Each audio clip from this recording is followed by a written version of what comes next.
Hello everyone, I welcome you here again. So today we have Nalinakshya Panda with us. So welcome Nalinakshya. Thank you, Punit. So we'll Hello, start with everyone. yes. So we'll start with his academic journey. So please tell us. Yeah. So my name is Nalinakshya Panda. I come from a place called Sonpur from Odisha, and I have done my schooling from there only from a nearby school. Thereafter, I did my intermediate 11 and 12 from Indio College of Science and Commerce, Cuttack. Thereafter, I went for graduation from Centurion University of Technology and Management. I did applied physics there as honors. Thereafter, I went on for MBA from Central University of Rajasthan, and I had opted for OB and HRM there.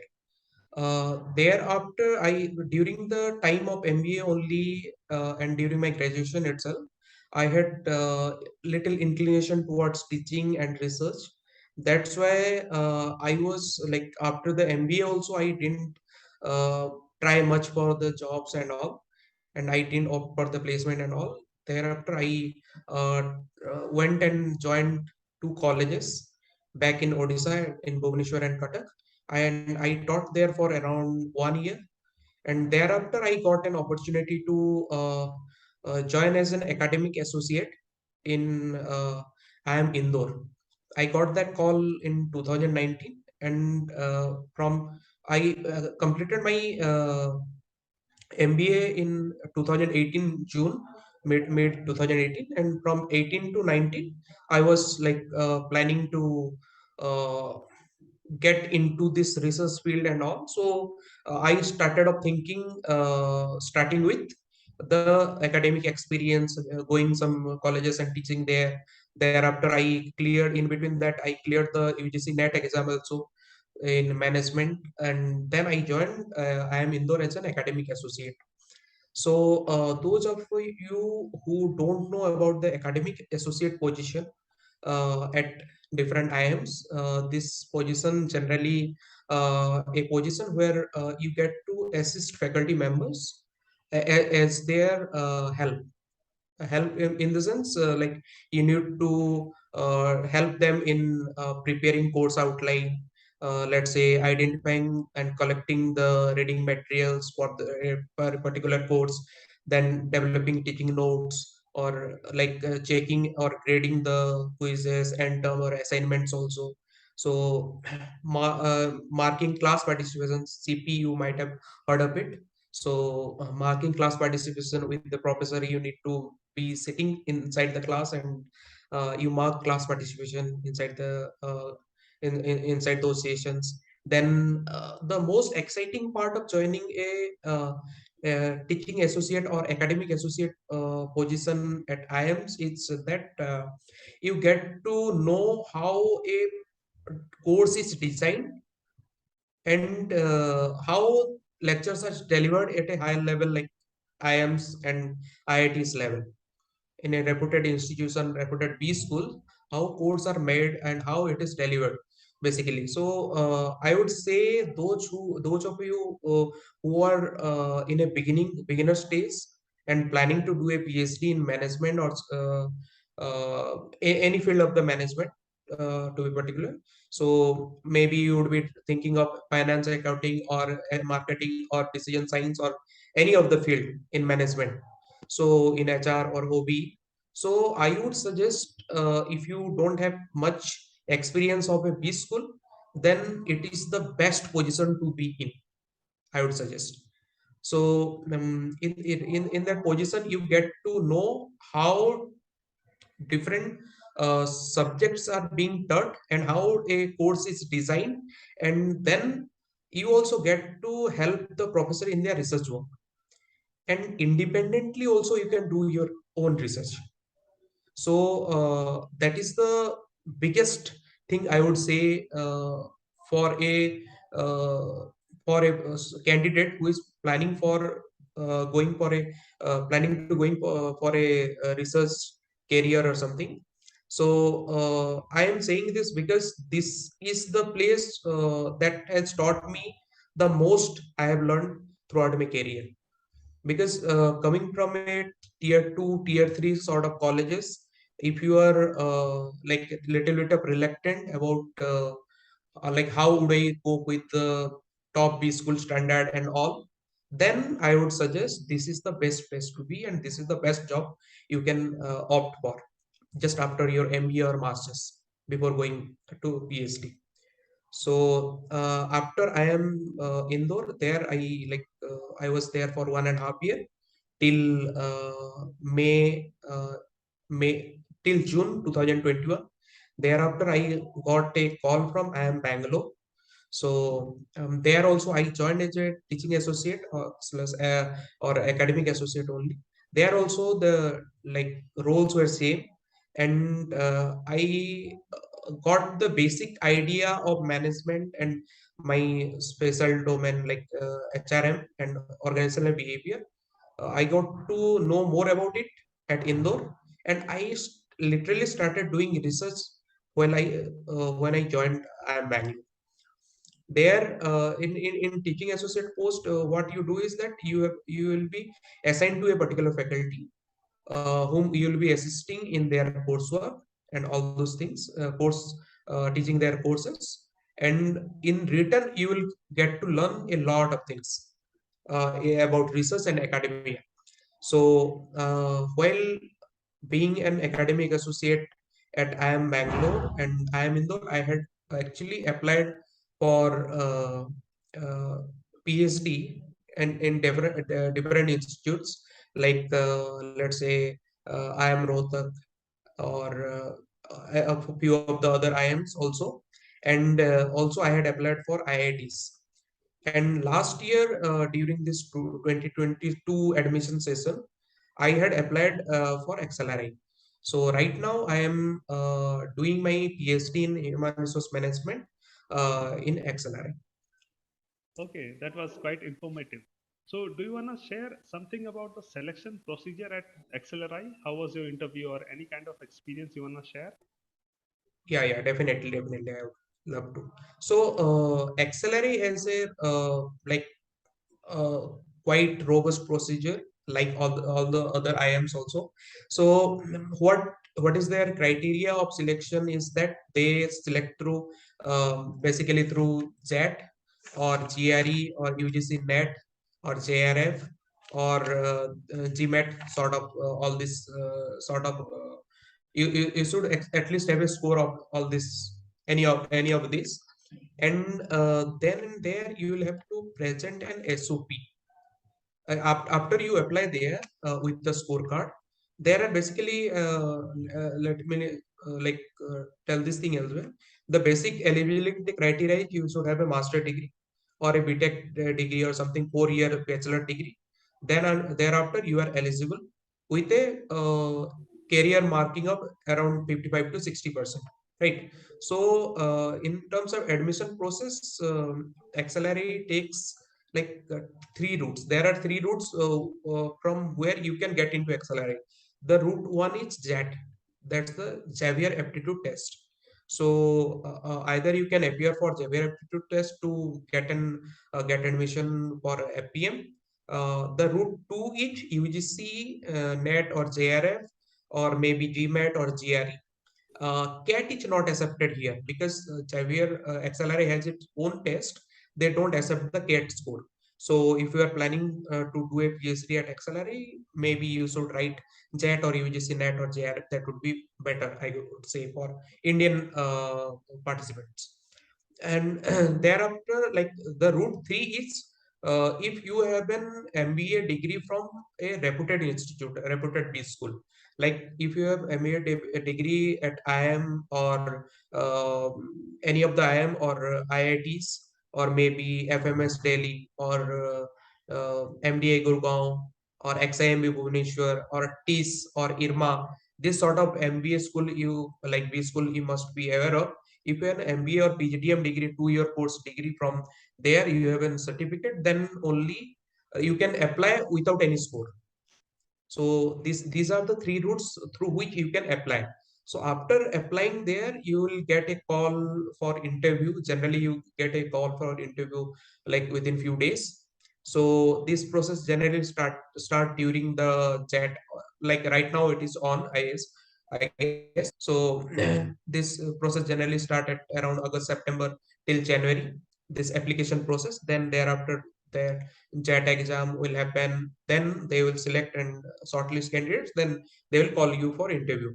So then and there you'll have to generally uh, give an SOP on which you will be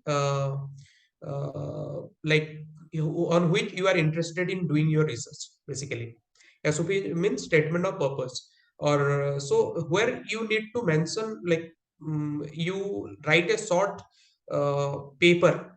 I would say short research paper. It is not a like robust research paper that are publishable in peer review journal, but to get an idea of how serious you are about your research journey, they just ask you for uh, submitting a SOP.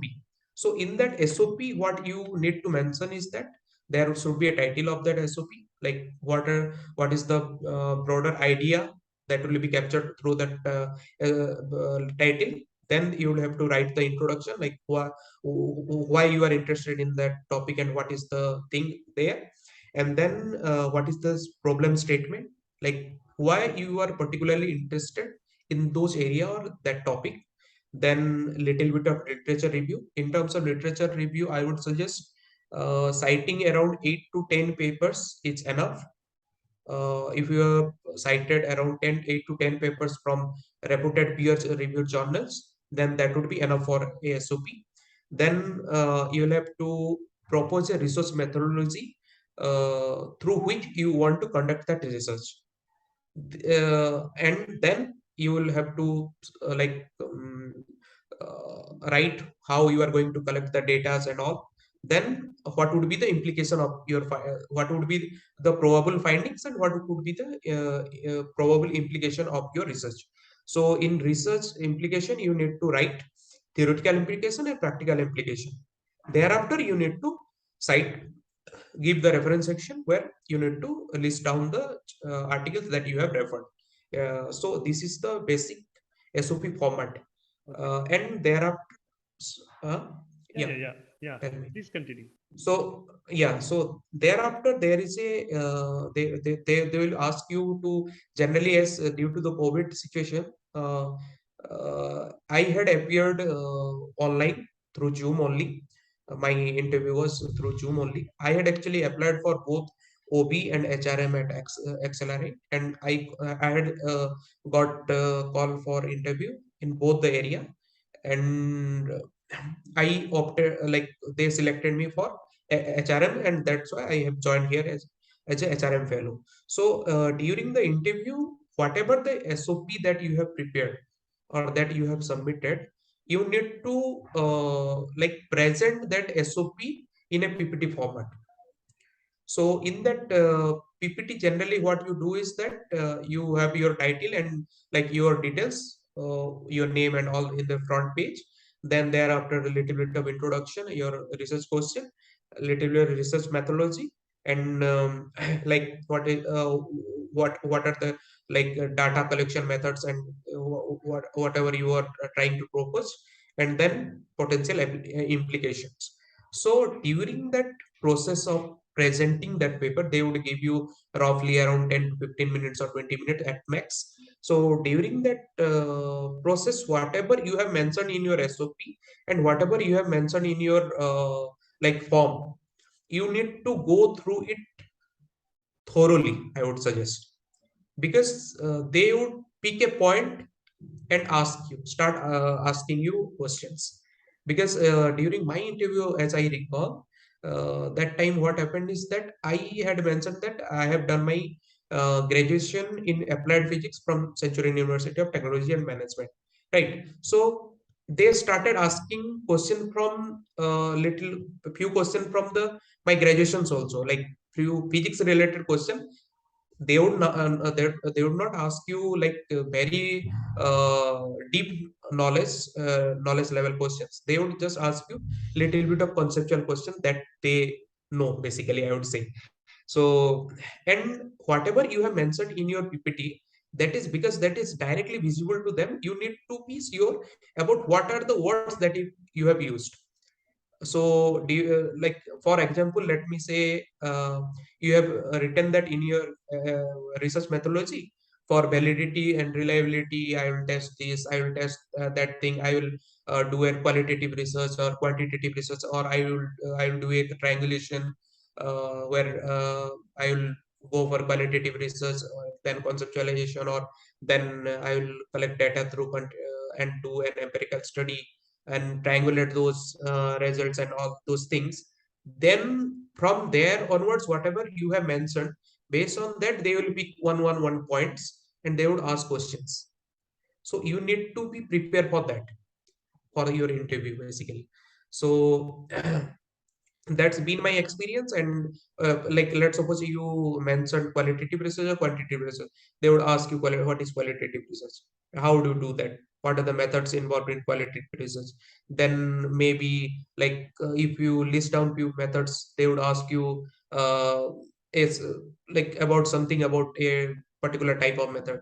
So these are the general process that is followed uh, during an interview.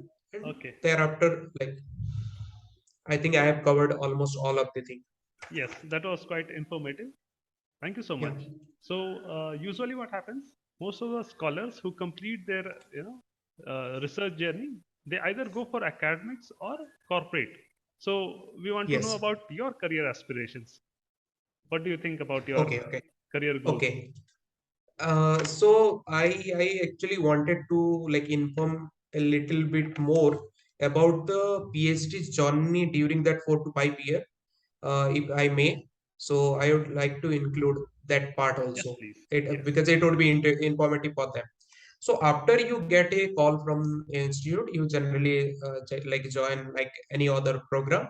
So thereafter, the like in all these IIMs level school or B schools and all these kind of B schools, what happen is that you have to go through 2 year of coursework. So during the coursework, if you have come from a reputed institute that I have mentioned, like IIMs or IITs, then you get an exemption for 1 year of coursework, because all of those rigorous process you have been through it. So as I have not gone through those rigorous process during my MBA, so I'll have to do 2 year coursework. So in 2 year coursework, what they will subject you to is that for the first year they will subject you to you will have to sit with the PGP students and you will have to do the coursework like them only, like you will be graded on the basis of that only, right? And after 1 year over, you will have to do your specialization courses and doctoral courses like research methodology, advanced research methodology, all those sort of things. And thereafter comes the CQE comprehensive exam, where they test whether you have successfully uh, done that 2 year of coursework or not. So after that, you'll have to present a seminar paper, and then tech chair will be allotted. So tech chair is called the thesis advisory committee. So in thesis advisory committee, there are generally 3 members. One would be the tech chair, who is generally called as the guide, and other two would be co-guides. Like so, then you start your actual research journey from there onwards. So from there, you will have to choose your topic and all. You develop your research question, find out your research question. Then, after doing a certain amount of research, you propose your thesis that on this topic I want to do my research and all. I'm working on this to a audience. So from there you get some feedback and all. So thereafter you like include those feedback, or you make changes based on like important feedback, and then you make you present your final thesis submission. And after final thesis submission, there is defense. You need to defend that thesis, whatever you have done. So this is the basically journey of a research scholar um, throughout his 4 or 5 years of life. So, as you have asked me about what are my goals and objectives, I have seen, I have a few friends here also, and I have few friends in other IIMs also. Uh, they are willing to go into corporate after PhD also. Okay.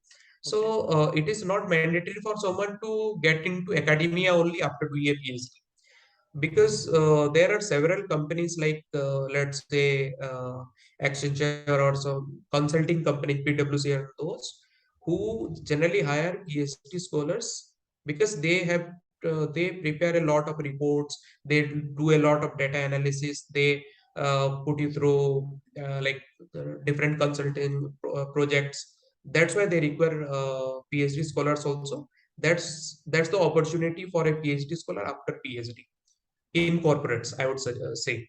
And for academia, generally after the PhD, you'll have to you apply for different colleges, B schools and all, and you initially appointed as a assistant professor.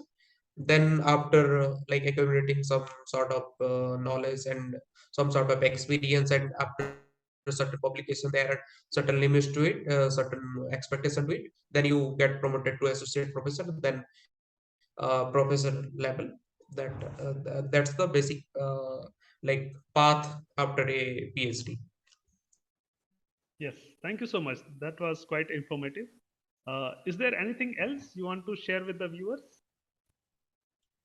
uh, I would say, if anybody is in, as I am in my coursework stage, so if anybody is willing to join a PhD, the most important thing for him is to each patience. You need to have that patience in within you to wait and work hard until you get a uh, seat in your dream college or dream institutions. You need to have that patience. I would say from my own experience, in 2018 when I completed my MBA, thereafter I had no idea how to get into all these IIMs. So that time somehow I got to know that there are some academic associate positions. There also, after working for 1 year, I was like, I have experience of IIM, still I am not getting selected when I used to get rejection. So you should not be like that. During that process also, you need to embrace yourself, like whatever the opportunity you have in front of you, you need to continuously work on that, and be hopeful that you will get it one day. And I would suggest one another experience of mine. uh, there is always a trade-off between money and peace in life. That's what motivated me basically.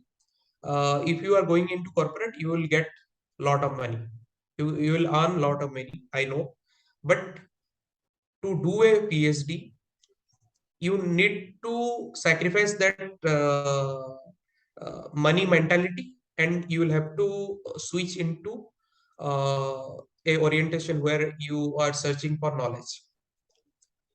During that academic associateship also, I was not getting paid very huge amount, just the bare minimum. You will have to survive with just bare minimum for 6 to 7 years of your life, right? So you will have to be ready for that first. You will have to be patient first. You will have to be patient, have that courage to do research, try again and again whenever you are getting a rejection. Then only you will become a good scholar, I would suggest. So that's the advice from my side. Okay, So thank you so much. Thank you for sharing your time and experience with us. Thank you so much. thank you so much, Puneet.